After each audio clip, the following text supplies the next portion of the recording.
The scent hit Dan Mercer the moment the glass doors slid open. Expensive coffee mixed with leather and something else he couldn't name at first. Then it came to him, hospital disinfectant. The same sterile smell that had clung to his clothes for 2 years while he watched Claire fight a battle she would eventually lose. His hand tightened on the strap of his worn duffel bag as he stepped into the marble lobby of Shaw Financial Tower.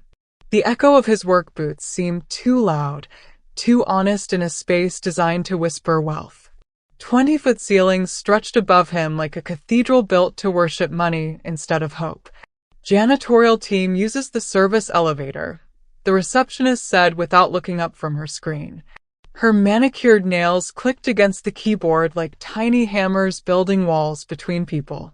The nameplate on her desk read Victoria Chen, but her voice carried the practiced indifference of someone who'd learned that caring about strangers was a luxury she couldn't afford. Dan nodded and turned toward the hallway she pointed to, his back straight despite the weight he carried.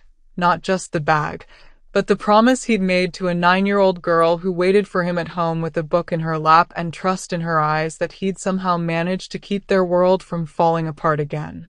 The service elevator smelled like industrial cleaner and other people's exhaustion. As it climbed toward the upper floors, Dan closed his eyes and remembered the last conversation he'd had with his daughter that morning. "Daddy, why do some people look gray inside?" Lily had asked over their breakfast of generic cereal and powdered milk, the same meal they'd eaten for 6 weeks, because it was cheap and filling and she'd stopped complaining about variety months ago. "What do you mean, Button?" She'd tilted her head, considering her words with the seriousness that 9-year-olds brought to questions adults had forgotten how to ask. "Like their colors got washed out. Mrs. Rodriguez at school, she's got bright colors inside. But some people at the grocery store, they look like someone left them in the rain too long." Dan had knelt beside her chair, smoothing down the cowlick in her dark hair that always stood up no matter how much water he used. "Maybe they just forgot they had colors. Sometimes that happens when life gets hard. Can you help them remember?" "Maybe," he'd said, kissing the top of her head. "But first I have to remember my own." Now, 3 months after starting his job at Shaw Financial, Dan was beginning to wonder if he'd made the wrong choice. The pay was better than the factory work he'd been doing, and the night shift let him be home when Lily got back from school. But there was something about the building's sterile perfection that made him feel like he was slowly disappearing, becoming as invisible as the problems he was paid to clean up. The elevator opened onto the 30th floor, where the rail work happened. Senior partners and associate directors occupied corner offices with views that cost more per square foot than most people's annual salaries. Dan had learned their rhythms over the past weeks. Who stayed late, who left early, who treated the cleaning staff like furniture, and who actually made eye contact when they passed in the halls. He moved through his routine with practiced efficiency. Empty trash bins, wipe down surfaces, vacuum where needed, restock supplies. The work wasn't difficult, but it required a kind of invisibility that made him feel like he was slowly erasing himself. He'd once designed engine modifications that could save companies millions in fuel costs. Now he emptied waste baskets and pretended not to notice when people talked about him like he wasn't there. The new janitor seems competent enough, he'd overheard one executive telling another the previous week. Quiet. Efficient. Doesn't cause problems. Dan had wanted to turn around and say that his name was Daniel Mercer, that he had a daughter who read at a high school level and asked questions that could make philosophers weep, that he'd once held patents for innovations these people probably relied on without knowing it. But invisible men didn't interrupt conversations between important people, so he'd kept cleaning and pretended the words didn't sting. The 34th floor was tomb quiet at 9:30 p.m., computer monitors glowing blue like artificial stars. This was executive territory, where decisions got made that affected thousands of lives. Dan moved through the corridors with practiced silence, emptying trash bins and straightening chairs that cost more than his monthly rent. He was reaching for a crumpled paper near the conference room when he heard it, a sound that made him freeze. Crying. Not the frustrated kind that comes from a bad day, but the broken kind that seeps from deep wounds and threatens to drown everything in its path. Through the frosted glass, he saw a young man hunched over a laptop, papers scattered like fallen leaves around him. The kid couldn't be older than 22, wearing a rumpled shirt and the hollow-eyed look of someone who'd been running on caffeine and fear for so long that he'd forgotten what sleep felt like. Dan's first instinct was to walk away. He was invisible here, and invisible people didn't intrude on other people's private moments of despair. But then Lily's voice echoed in his memory. "Can you help them remember their colors?" He tapped gently on the glass. The young man's head shot up, cheeks flushed with embarrassment. "I'm sorry, I didn't know anyone was. You okay, son?" Dan stepped inside, keeping his voice soft the way he'd learned to do when Lily woke up from nightmares about her mother. The kid's voice cracked like ice breaking under pressure. "I messed up. This presentation is due tomorrow, and I've been working on it for 3 weeks, but the numbers don't add up and my supervisor said if I blow this, I might not get hired full-time and I can't afford to lose this internship because my mom's been working double shifts at the diner just to help me through college and she's got arthritis in her hands, but she never complains, and if I fail here, all her sacrifice will be for nothing and—" "Breathe," Dan said, settling into the chair beside him. "What's your name?" "Marcus. Marcus Williams." "Okay, Marcus. I'm Dan. Let me take a look at what you're working on." For the next hour, Dan did what he'd always done best. He fixed things. Not just the formatting and the misaligned graphs, but something deeper. He listened as Marcus talked about his fear of failure, about growing up in a neighborhood where making it to college was rare and making it through college was rarer still. He talked about his mother, Rosa Williams, who cleaned office buildings at night to pay for his business classes and who had never once made him feel guilty for the dreams that were costing her sleep and health. "Sounds like your mom and I have something in common," Dan said, correcting a date on slide 7. "We both know that honest work isn't about the title on your shirt. It's about showing up every day and doing what needs to be done, whether anyone notices or not." As they worked together, Dan shared techniques he'd learned during his engineering days. How to present complex data simply, how to tell a story with numbers, how to anticipate questions before they were asked. Marcus absorbed everything like dry soil soaking up rain, his posture gradually straightening as his confidence returned. "You know about this stuff," Marcus observed as Dan helped him restructure a particularly complicated section.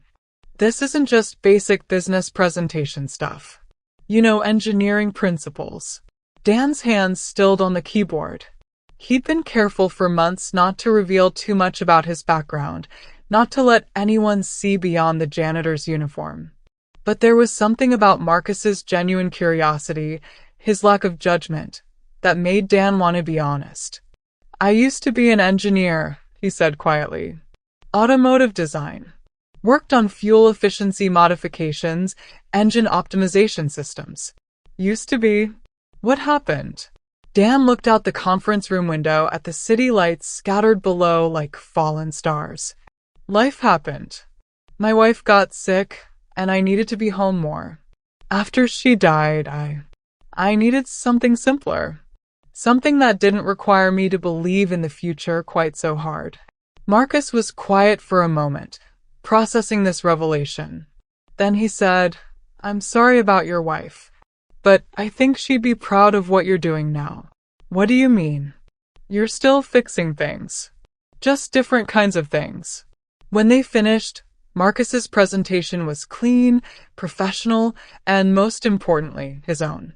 The data told a clear story. The recommendations were sound, and every slide flowed logically to the next. Dan gathered his supplies and headed for the door, but not before pulling a sticky note from his pocket and writing something down. He pressed it to the edge of Marcus's laptop. "You're not your mistakes. Build something better tomorrow. D." Marcus stared at the note, then at Dan. "Why did you help me? You don't even know me." Dan paused at the doorway, remembering the last coherent conversation he'd had with Claire in the hospital, when she'd gripped his hand with what little strength she had left and whispered, "Promise me you won't disappear, Dan.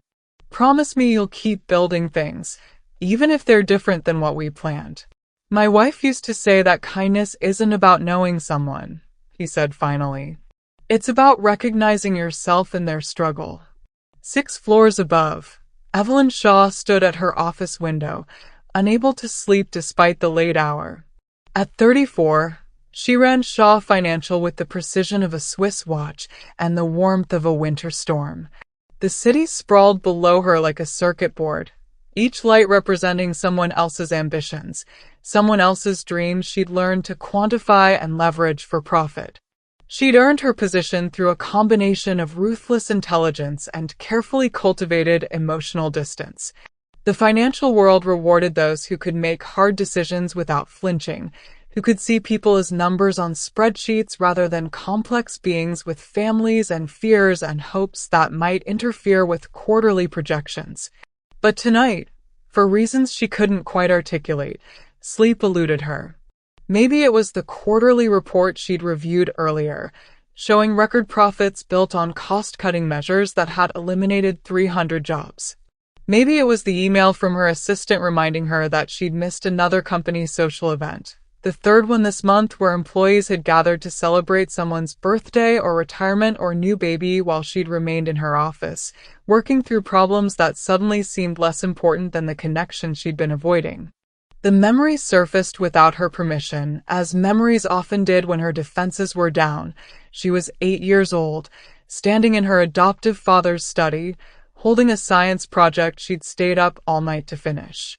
She'd drawn detailed diagrams of the solar system, written careful notes about planetary rotation and gravitational pull, created a 3-dimensional model that showed how the planets moved in relation to each other. Charles Shaw had glanced at her handwritten report and set it aside like discarded mail, not even bothering to look at the model she'd constructed with such care. "Next time type it," he'd said, already turning back to his papers. "And Evelyn? Excellence isn't about effort. It's about results that matter to people who matter." She'd crumpled the project that night, throwing it away before her foster mother could see it and ask questions Evelyn didn't know how to answer. She'd never shown him anything personal again, learning instead to present only the polished, professional versions of herself that earned approval and advancement. 26 years later, that lesson still guided her interactions with the world. People respected her, feared her, worked hard to impress her, but she couldn't remember the last time someone had simply enjoyed her company. The last time someone had looked at her and seen possibility instead of power. Now, restless and inexplicably melancholy, she found herself staring at a surveillance monitor on her desk, not for security purposes, but because she'd been curious about something she'd noticed earlier that evening. The janitor on the 34th floor had been behaving strangely, staying longer than usual in certain areas, moving with a purpose that seemed to extend beyond his basic responsibilities. She called up the footage from conference room C and watched, leaning forward in her chair as the scene unfolded. The janitor, Daniel Mercer, according to his personnel file, hadn't just stumbled across a distressed intern. He'd made a choice to get involved, to sit down and help solve a problem that had nothing to do with his job description. What struck her most wasn't the help itself, but the quality of attention Dan gave to Marcus's crisis. He listened without judgment, offered expertise without condescension, and treated the young man's fears as legitimate concerns worthy of adult consideration. When was the last time she'd given anyone that kind of focused, generous attention? The footage showed Dan leaving a note on Marcus's computer before departing. Evelyn found herself walking down to the 34th floor at midnight, using her executive access to enter the conference room where the sticky note still clung to the laptop's edge. "You're not your mistakes. Build something better tomorrow. D." She stared at those words for a long time, feeling something shift inside her chest like ice beginning to crack. When was the last time someone had told her she wasn't defined by her failures? When was the last time someone had suggested she could build something better than what she'd already achieved? More importantly, When was the last time she'd offered such grace to someone else? Evelyn folded the note carefully and slipped it into her coat pocket, next to a faded photo of herself at age 6. The last picture taken before she learned that love always came with conditions, and kindness was a luxury that successful people couldn't afford. Walking back to her office, she found herself thinking about Daniel Mercer in ways that had nothing to do with his performance metrics or reliability ratings. What kind of man chose to help a stranger without expecting anything in return? What kind of life experiences created that instinct toward generosity rather than self-preservation? She pulled up his personnel file, but it was frustratingly sparse. Previous employment, blank. Emergency contact, Riverside Elementary School. Address, a complex in East Ridge, one of the older neighborhoods where rent was affordable and hope was expensive. The emergency contact puzzled her until she realized what it likely meant. Daniel Mercer was a single father, and his child attended Riverside Elementary. The school served a working-class neighborhood where many parents worked multiple jobs or unconventional hours. It made sense that a night shift janitor would list his daughter's school as an emergency contact. For reasons she couldn't fully explain, this detail made her think differently about Dan's quiet competence, his consistent reliability, his willingness to help Marcus despite having no obligation to do so. He wasn't just a man doing a job. He was a father trying to provide stability for his child, someone who understood that small acts of kindness might be the difference between another person's success and failure. Evelyn had built her career on understanding people's motivations, but usually in the context of leverage and negotiation. She found herself curious about motivations that had nothing to do with personal gain, about the kind of character that chose generosity when self-interest would be easier. She spent the rest of the night reading reports, but her mind kept drifting to the image of Dan sitting beside Marcus, patiently helping solve problems that weren't his responsibility. There was something about that scene that challenged assumptions she'd held for so long that she'd forgotten they were assumptions rather than facts. Maybe kindness wasn't weakness. Maybe helping others didn't always mean depleting yourself. Maybe there were ways to be successful that didn't require stepping over people who happened to be moving more slowly. The community garden behind Shaw Financial was a forgotten space, overgrown and overlooked. Dan discovered it during his second week on the job, a small patch of green hidden between concrete walls like a secret the building was keeping from itself. The space had probably been designed as an employee amenity years ago, but budget cuts and changing priorities had left it to fend for itself against weather and neglect. During his lunch breaks, Dan would sit on an old wrought iron bench, eating sandwiches he'd packed at home and watching pigeons pick through the weeds for seeds and discarded crumbs. The space was peaceful in a way that the building's interior never managed to be, despite its expensive artwork and carefully controlled climate. It was during his third week that he decided to bring Lily to work with him. She'd been staying with Mrs. Chen, their elderly neighbor, after school, but the arrangement was becoming strained. Mrs. Chen was kind but overwhelmed, and Lily was too polite to admit that she was bored and lonely in the small apartment with only daytime television for company.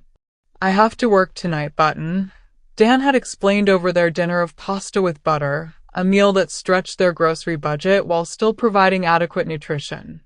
"But I thought maybe you'd like to come with me. There's a quiet place where you can read while I finish up." Lily's face had lit up with the kind of joy that reminded Dan why every sacrifice was worthwhile. "Really? I can bring my books. Bring as many as you can carry." That night, after Dan completed his basic cleaning responsibilities, he led Lily to the forgotten garden.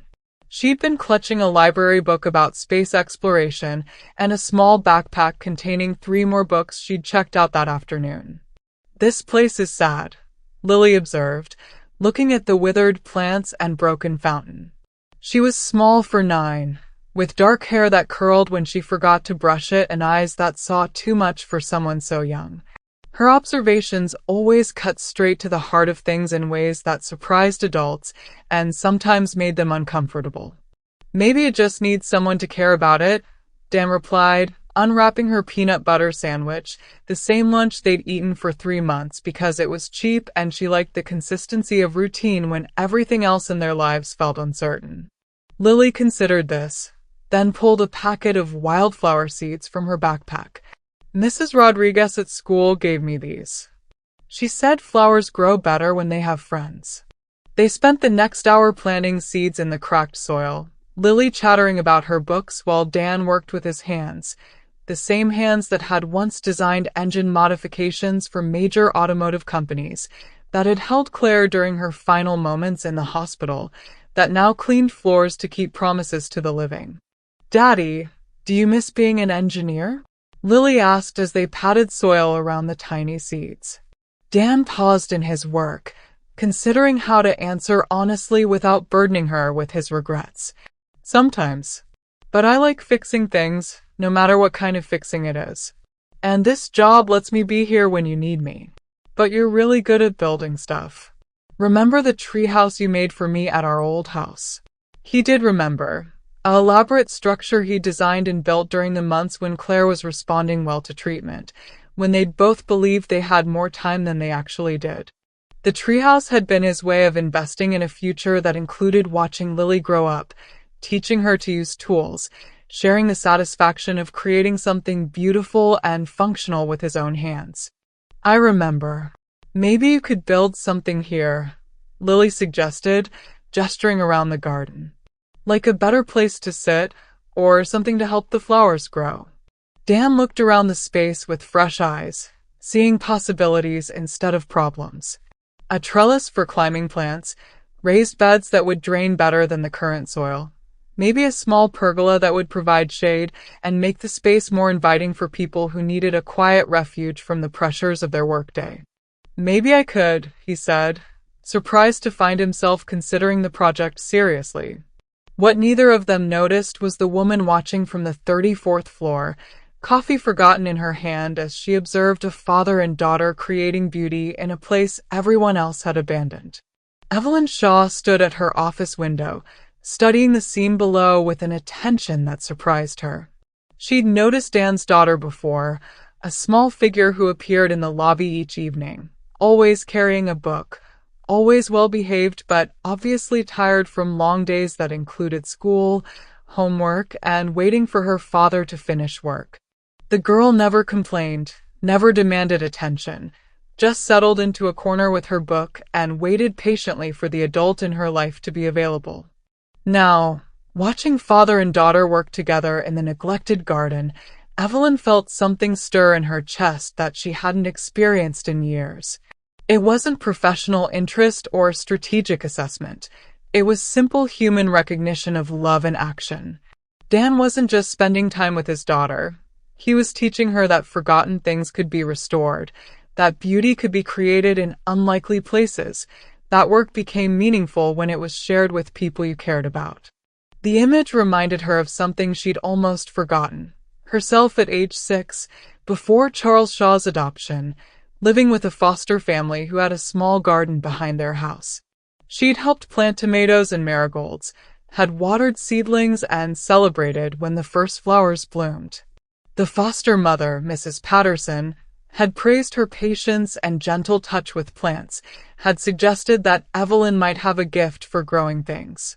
That memory had been buried under years of corporate strategy and calculated relationships, but watching Dan and Lily work together brought it rushing back with startling clarity. She'd forgotten that she'd once found joy in nurturing living things, in watching slow growth yield unexpected beauty. The crisis came on a Tuesday morning in December, swift and merciless as winter itself. Dan was restocking cleaning supplies in the utility closet when his phone buzzed with a call from Lily's school. "Mr. Mercer? This is Principal Hayes." Lily collapsed during recess. "We've called an ambulance, and she's being taken to Riverside General Hospital."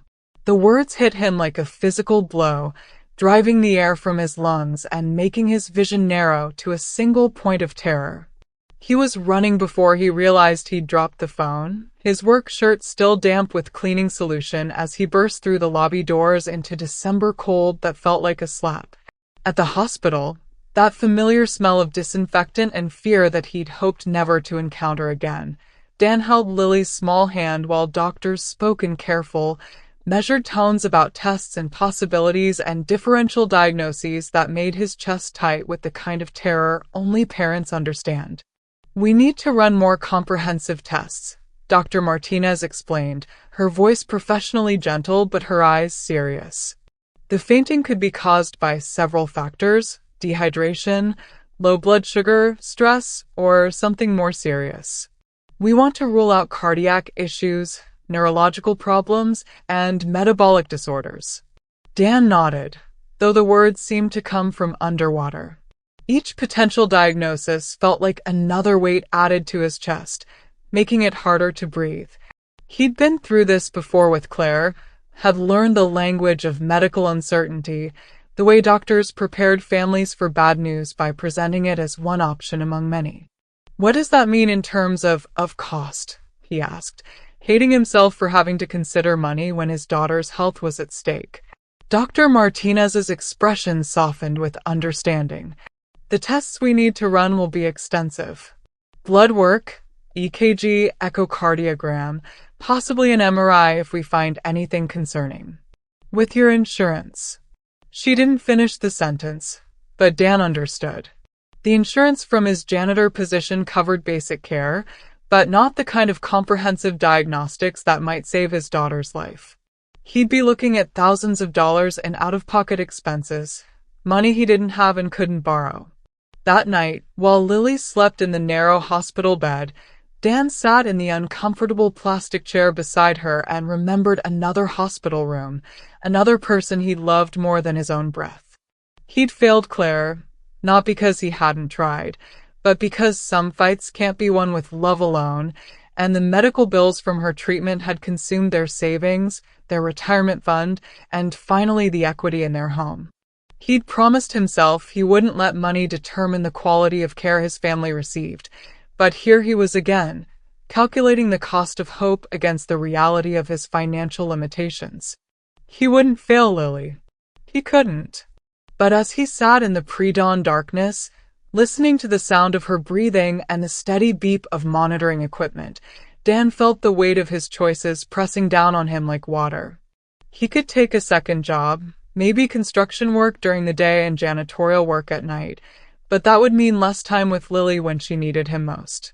He could try to find a better paying position, but his resume had gaps that were hard to explain, and he'd been out of engineering for so long that his skills might not transfer to current technology. The irony wasn't lost on him. He'd once designed systems that could save companies millions of dollars, but now he couldn't afford to save his own daughter. As morning light began to filter through the hospital windows, Dan made a decision that felt like stepping off a cliff. He would do whatever it took to get Lily the care she needed, even if it meant swallowing his pride and asking for help from people who saw him as nothing more than the man who emptied their trash cans. Evelyn Shaw prided herself on knowing everything that happened in her building. Information was currency in her world, and she'd built systems to ensure that nothing significant occurred without her knowledge. So when Daniel Mercer didn't show up for his shift without calling in, she noticed. When he missed a second night, she found herself walking down to the security office with questions that had nothing to do with building operations. "Any word from Mercer?" she asked, trying to sound casually professional. The guard, a middle-aged man named Frank who'd worked building security for 15 years, shook his head. "No, ma'am. Not like him, though. Guy's been reliable as clockwork since he started. Never missed a shift, never showed up late, always finishes everything on his checklist." Frank's tone carried the respect that working people reserved for colleagues who understood that showing up consistently was a form of integrity. Dan had earned that respect through months of quiet competence, and his sudden absence was noticed by people who might otherwise remain invisible to executive leadership. "Have you tried calling him?" "Goes straight to voicemail." Could be his phone's disconnected, happens sometimes with folks in his situation. The phrase "folks in his situation" carried implications that made Evelyn uncomfortable. She'd been insulated from financial insecurity for so long that she sometimes forgot it was a reality for people who worked in her building, cleaned her offices, and made her comfortable workday possible. Evelyn returned to her office, but concentration eluded her. She found herself staring out the window at the small garden where she'd watched Dan and his daughter plant seeds weeks earlier. The space looked different now, tidier, more intentional, as if someone had been caring for it regularly. Even in December, there were signs of planning and attention that suggested the garden was becoming something more than a forgotten amenity. On impulse, she pulled up Dan's employment file again, studying the sparse details with new attention. The address listed was for a complex in East Ridge, one of the older neighborhoods where rent was affordable and hope was expensive. Next to it, she found the emergency contact that had puzzled her before, Riverside Elementary School. 20 minutes later, she was dialing a number she'd never called before. Riverside Elementary, Principal Hayes speaking. This is Evelyn Shaw from Shaw Financial. I'm calling about the daughter of one of our employees, Daniel Mercer. Is everything all right? A pause. I'm not sure I should discuss a student's situation with. Please, Evelyn said, and the word came out softer than she'd intended, carrying a vulnerability that surprised both of them. He's a good employee. If there's something wrong, maybe we can help.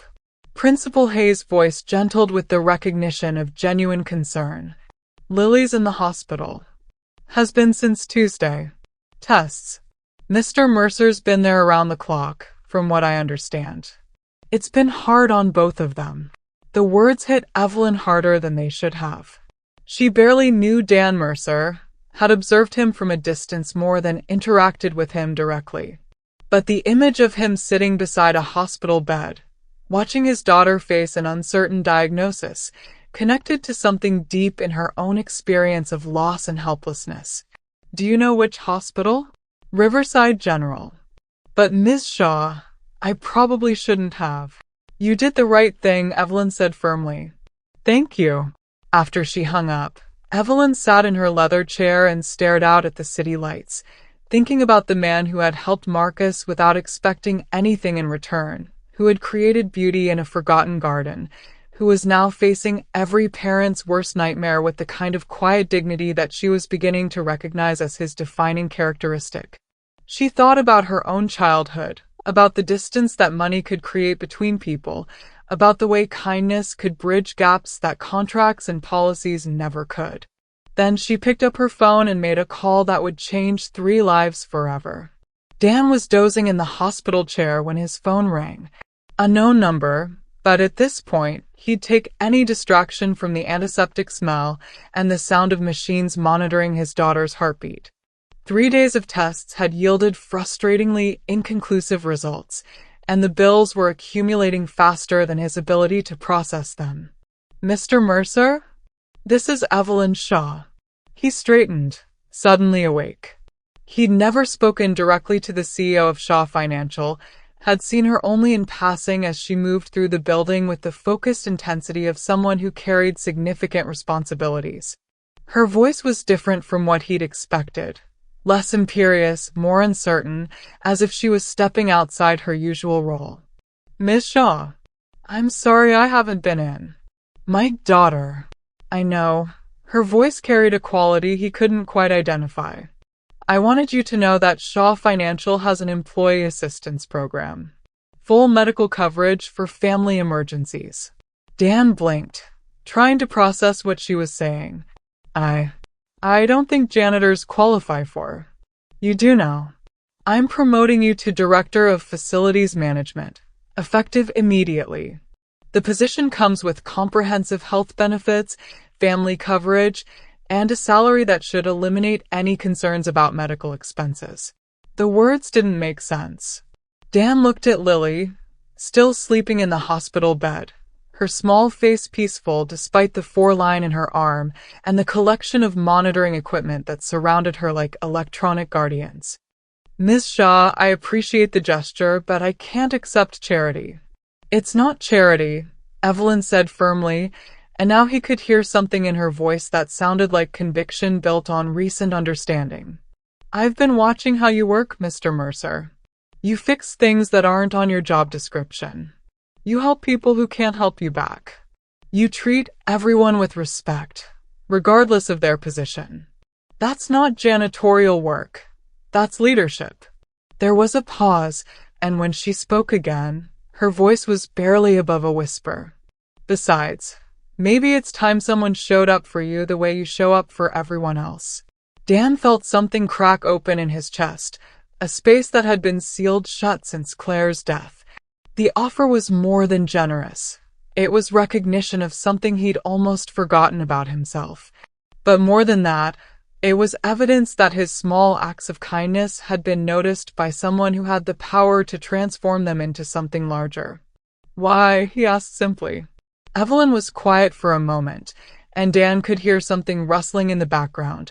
Papers, or maybe the sound of someone walking across a carpet that cost more than most people's cars.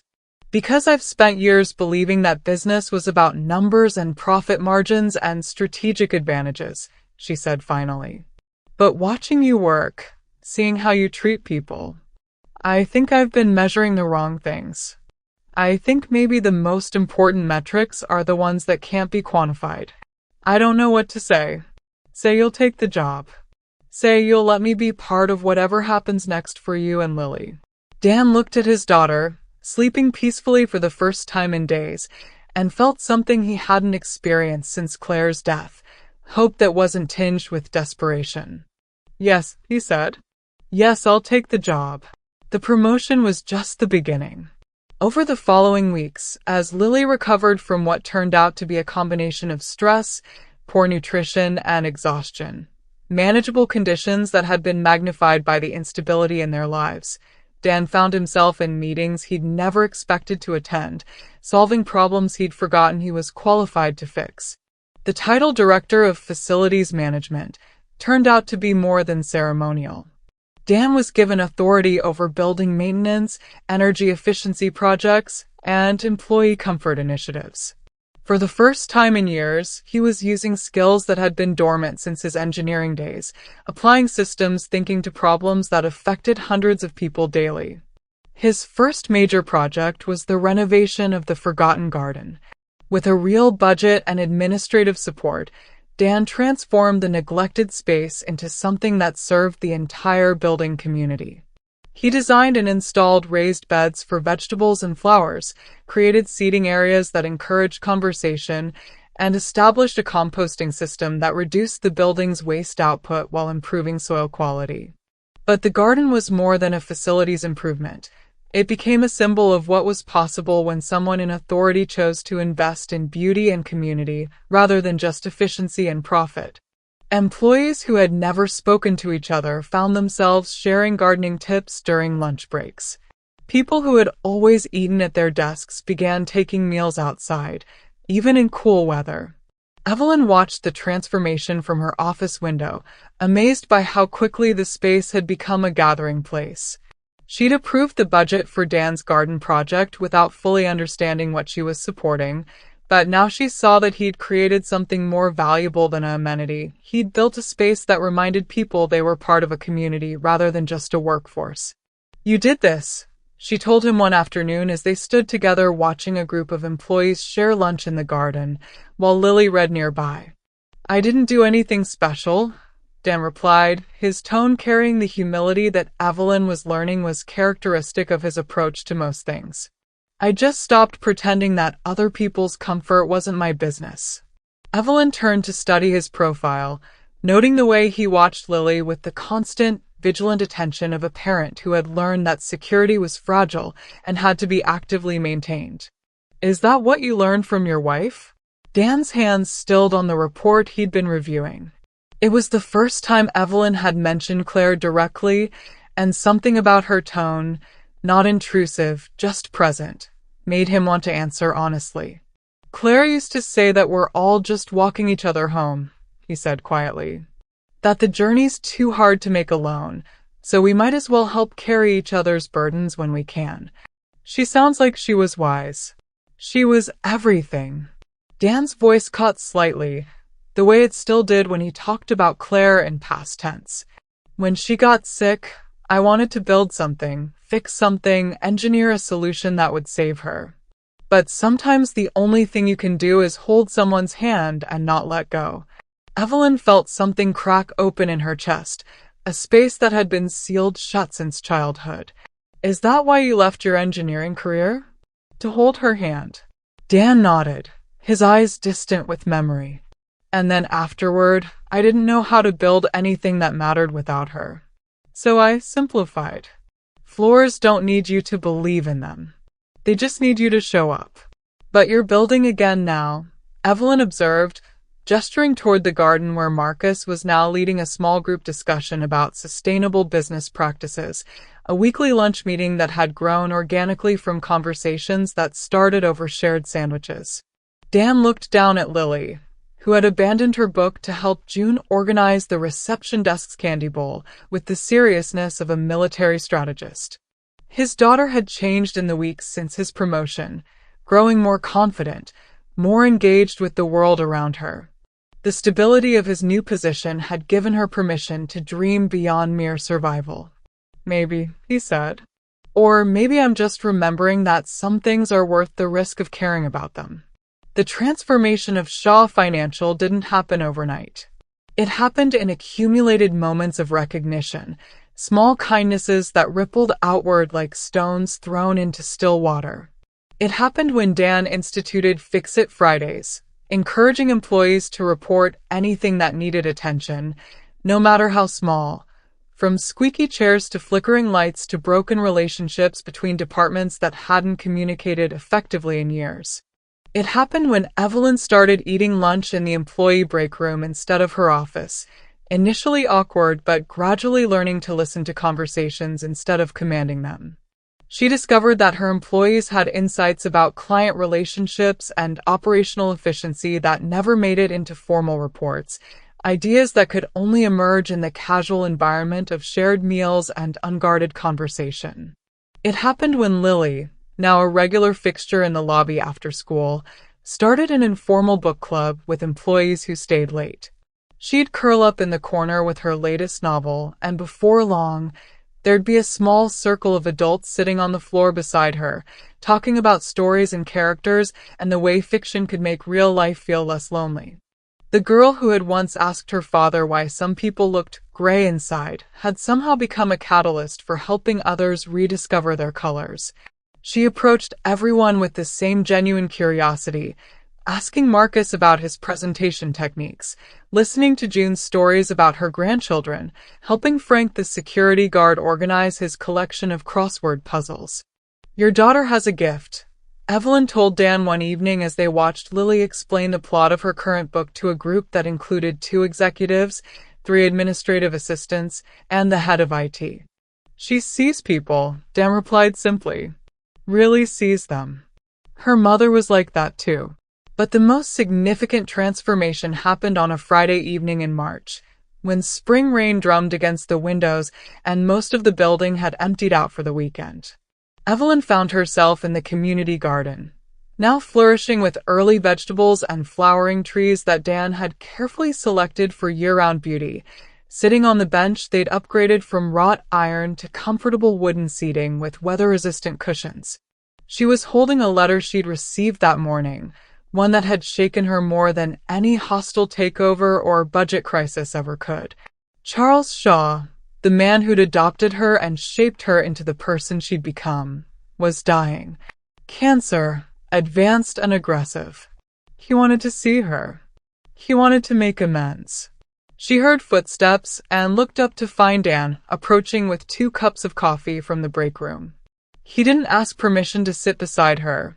By now, they'd moved past such formalities. Their working relationship had evolved into something deeper, not romantic, but grounded in mutual respect and the kind of trust that could only develop between people who had seen each other navigate genuine crises. Rough day? He asked, handing her the coffee. Evelyn accepted it gratefully, wrapping her fingers around the warmth. The mug was ceramic, handmade by an employee's spouse who had started a small pottery business. Dan had suggested they purchase a set for the break room, supporting local artisans while making the workspace feel more personal. "My father is dying," she said without preamble. "He wants to reconcile." Dan was quiet for a moment, watching the rain create patterns on the garden's stone pathways. They designed the hardscaping to channel water toward the planted areas, turning precipitation into irrigation. Everything in the garden served multiple purposes, reflected the engineering principles that guided Dan's approach to most problems. "Do you want to see him?" "I don't know." The admission felt dangerous. Evelyn Shaw always knew what she wanted, always had a plan, always projected confidence even when she felt lost. "He taught me that love was transactional, that caring about people made you weak, that kindness was something successful people couldn't afford." And now, she looked at him, this man who'd somehow taught her that strength could be gentle, that leadership could be kind, that the most important business metrics might be the ones that couldn't be quantified on quarterly reports. Now, I think maybe he was wrong about a lot of things. But I also think maybe he was doing the best he could with what he knew. Dan nodded thoughtfully. People aren't usually cruel because they enjoy it. They're cruel because they're afraid. And fear makes us do things that don't match who we want to be. Were you afraid? When Claire died. Terrified. Not of losing her. I knew that was coming. I was afraid of forgetting how to love after she was gone. Afraid that the grief would hollow me out until there was nothing left worth offering anyone else. But you didn't forget. No, he said, looking toward the lobby where Lily was visible through the glass doors, helping June water the plants they'd placed around the reception area. Lily wouldn't let me. And then this place, these people, they reminded me that love multiplies when you share it instead of hoarding it. They sat in comfortable silence, watching the rain and drinking coffee that had grown cool. The garden around them hummed with the quiet activity of growing things, seedlings pushing through soil, root systems expanding, flowers preparing to bloom in response to longer days and warmer temperatures. Finally, Evelyn spoke. "I want to ask you something, and I need you to be honest. Always. Do you think someone can change?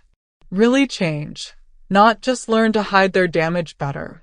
Dan turned to face her fully, noting the vulnerability in her question, the way she'd dropped the executive armor that usually kept emotional inquiries at bay. "I think people are like this garden," he said, gesturing to the space around them. "Sometimes they get neglected or damaged or forgotten. But if someone cares enough to tend them, to be patient with the growing season, to believe that beauty is possible even in spaces that look hopeless, yeah, I think they can bloom again." Evelyn felt tears threaten, the first genuine tears she'd allowed herself in years. "I want to try," she whispered, "to be different, to be better." "You already are," Dan said simply. "The woman who promoted a janitor to save his daughter's life? The one who eats lunch with her employees and asks about their families? The one who approved a garden project because she believed it would make people happier? That's not the person you were pretending to be, Evelyn. That's who you actually are underneath all the armor." The next morning, Evelyn called Charles Shaw and arranged to visit him. The conversation was awkward, stilted, full of the careful politeness that develops between people who have spent years hurting each other. But it was a beginning. Over the following weeks, as Charles Shaw's condition deteriorated, Evelyn found herself making regular trips to his bedside. They talked about her childhood, about the fears that had driven his parenting decisions, about the ways that survival strategies could become prisons if you held on to them too long. "You're stronger than I ever was," he whispered during one of their last conversations, his voice barely audible above the hospital equipment that was keeping him alive. "You learned how to let people in." "I never figured that out." "I had good teachers," Evelyn replied, thinking about Dan and Lily and the community that had formed around the simple idea that people's lives could be improved through attention and care. Charles Shaw died on a Thursday morning in April, with Evelyn holding his hand in a hospital room that smelled of disinfectant and forgiveness. His death wasn't tragic. He was 78 and had lived a full, if complicated, life. But it was significant because it represented the end of one chapter and the beginning of another. The funeral was small but meaningful. Dan and Lily came, along with Marcus and several other employees who'd been touched by Evelyn's quiet transformation. They didn't come because they had to. They came because somewhere along the way, Shaw Financial had stopped being just a workplace and had become a community where people's personal losses were shared burdens rather than private embarrassments. After the service, as people filtered away and spring sun broke through the clouds, Evelyn found herself standing beside Charles Shaw's grave with Dan and Lily. The cemetery was peaceful, well-maintained, filled with the kind of mature trees that suggested permanence and continuity. "Are you sad?" Lily asked, slipping her small hand into Evelyn's with the natural comfort that children bring to emotional situations. "Yes," Evelyn said honestly, "but also grateful. He taught me things I needed to learn, even if it took me a long time to understand the lessons." "Daddy says that's how growing up works," Lily observed with the wisdom that sometimes emerges from children who have faced more instability than most adults. "Sometimes the hard stuff makes sense later." Dan smiled at his daughter's insight, then looked at Evelyn with an expression that carried both sympathy and anticipation. "Speaking of understanding things, I have something to tell you both." Evelyn looked at him with raised eyebrows, noting something different in his posture, an energy that suggested significant news. "I've been offered a position," Dan continued, "designing sustainable energy systems for low-income housing developments. It's a partnership between 3 nonprofits and a federal housing initiative. The kind of work Claire and I used to dream about doing together." Evelyn felt her heart skip, though whether from pride or fear of loss, she couldn't tell. "You're leaving Shaw Financial?" "Not leaving," Dan corrected quickly. "Expanding. The position is with a nonprofit that partners with companies like yours for funding and technical support. I'd still be around for consulting, still involved in maintaining what we've built here. Just building bigger things too. Daddy's going back to being an engineer," Lily announced proudly, bouncing slightly with excitement. "But he promised we can still have lunch in the garden sometimes, and I can still help with the book club." Evelyn looked at Dan, seeing not the janitor who'd first walked into her building, but the man who'd taught her that success wasn't about climbing over others. It was about lifting them up alongside you. The man who'd shown her that the most important work often happened in spaces between official responsibilities, in moments of choice about whether to help or walk away. "I'm proud of you," she said, and meant it completely. "I'm proud of all of us," Dan replied, his gaze encompassing the cemetery around them, the life they'd left behind, and the future that was opening before them like a door they'd finally found the courage to walk through. 6 months later, Dan's first housing project broke ground in a neighborhood not far from where he and Lily lived. The development would include 48 units of affordable housing powered by solar arrays and geothermal systems that Dan had designed to be both efficient and maintainable by residents with basic technical training. But more than the engineering achievement, the project represented something larger. The idea that technical expertise could be combined with genuine care for people's daily lives. That sustainable design wasn't just about environmental impact, but about creating communities where families could thrive. Evelyn attended the groundbreaking ceremony, standing beside Dan and Lily as local officials spoke about innovative public-private partnerships and community development initiatives. She'd helped secure funding for the project through Shaw Financial's Community Investment Program, but her involvement went deeper than financial support. She'd learned from Dan that true leadership meant using your resources to amplify other people's best work rather than demanding that they serve your vision. The housing project was succeeding because she'd created space for Dan's expertise to flourish without trying to control or claim credit for the outcomes. "You know what I think about when I look at this?" Lily said, gesturing toward the construction site where foundation work was already underway. "What's that button?" Dan asked, wrapping his arm around his daughter's shoulders. "I think about the families who are going to live here. Kids who'll have their own rooms, maybe for the first time. Parents who won't have to choose between paying rent and buying groceries. She paused, considering her words with the seriousness that had always characterized her approach to important topics. I think about how you're still fixing things, but now you're fixing bigger things. Dan felt tears threaten, not from sadness, but from the overwhelming recognition of how much had changed since that first night when he'd helped Marcus with his presentation. One small act of kindness had created ripples that were still expanding, touching lives in ways he couldn't have imagined. 1 year later, Shaw Financial was featured in a business magazine as one of the most innovative and employee-friendly companies in the city.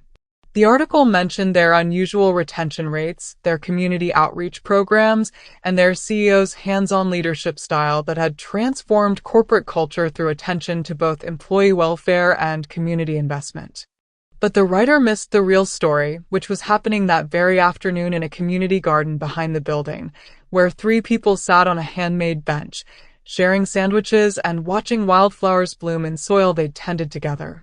Lily, now 11 and still reading voraciously, looked up from her latest book, a biography of an environmental engineer who designed sustainable water systems for refugee camps. "Daddy, do you remember when you used to say that some people look gray inside?" Dan nodded, brushing crumbs from his work shirt, not a janitor's uniform anymore, but the practical clothes of a man who still wasn't afraid to get his hands dirty when something needed fixing. "Well," Lily continued, glancing between her father and Evelyn with the observational skills that had always made her seem older than her years, "I don't think anyone here is gray anymore. You're all kind of rainbow-colored now." Evelyn laughed, the genuine, unguarded laughter that had become as natural to her as breathing, as automatic as the daily decisions that prioritized people's well-being alongside profit margins. "Rainbow-colored." "Yeah," Lily said seriously, setting her book aside to give the conversation her full attention. "Like when the sun comes out after it rains. All the best colors happen when light hits something that used to be dark." Dan and Evelyn exchanged a look over Lily's head, one of understanding and gratitude, and the kind of love that grows slowly, rooted in shared struggles and mutual respect.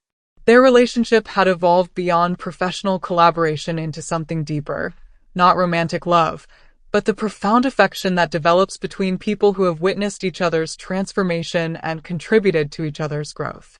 "That," Dan said, pulling both his girls closer in a gesture that had become routine over the months of shared lunches and garden conversations, "might be the wisest thing anyone's ever said in this garden."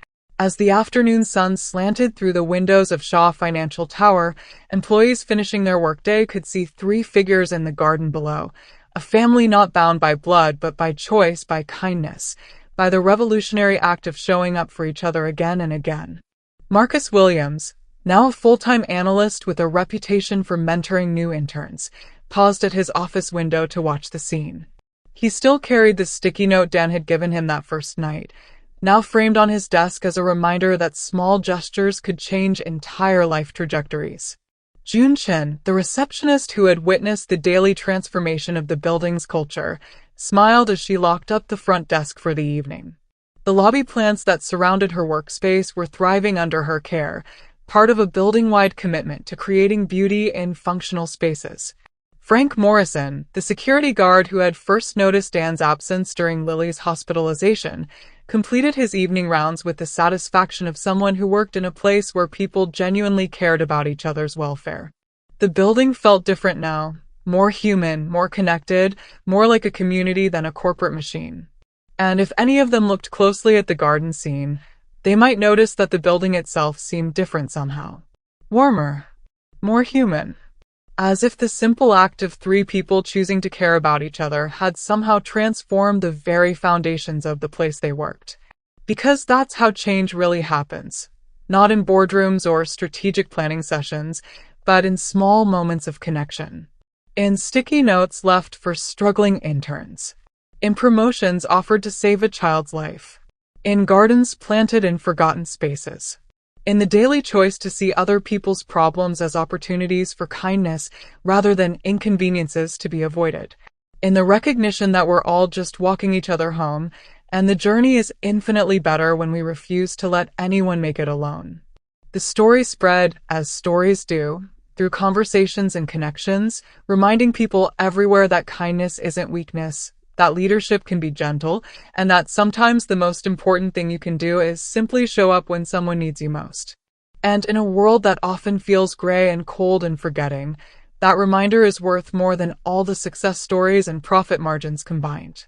It's worth the price of admission to what it means to be beautifully, vulnerably, courageously human. Years later, when business schools studied the Shaw financial transformation as a case study in sustainable corporate culture change, they would focus on policy modifications and structural reorganization. They would analyze retention statistics and productivity metrics, trying to quantify the factors that had turned a traditionally cold financial services company into a model of employee engagement and community investment. But they would miss the real engine of change. A single father who chose to help a struggling intern one night instead of walking away, setting off a chain reaction of kindness that proved small acts of humanity could transform entire organizations. They would miss the story of how recognition and respect, offered without expectation of return, could unlock potential that traditional management strategies never accessed. How creating space for people to be fully human at work, with families and fears and dreams that extended beyond quarterly targets, actually improved business outcomes rather than threatening them. Most importantly, they would miss the lesson that Lily had articulated so simply in the garden that day, that the most beautiful transformations happen when light hits something that used to be dark, revealing colors that were always there, waiting for the right conditions to bloom. The man who had once cleaned floors in invisible silence had become a catalyst for change that rippled far beyond the walls of Shaw Financial Tower. And the woman who had once believed that kindness was a liability had learned that it was actually the most valuable currency in any business that dealt with human beings. Together, they had proved that family could be chosen, that work could be meaningful, and that the simple act of caring about each other's welfare wasn't just morally right. It was the foundation of any enterprise that hoped to build something lasting and beautiful in the world. In the end, that might be the most important story of all. Not that fairy tales can come true, but that ordinary people making ordinary choices to be kind can create extraordinary ripples of change that touch lives in ways they may never fully know. And sometimes that's enough.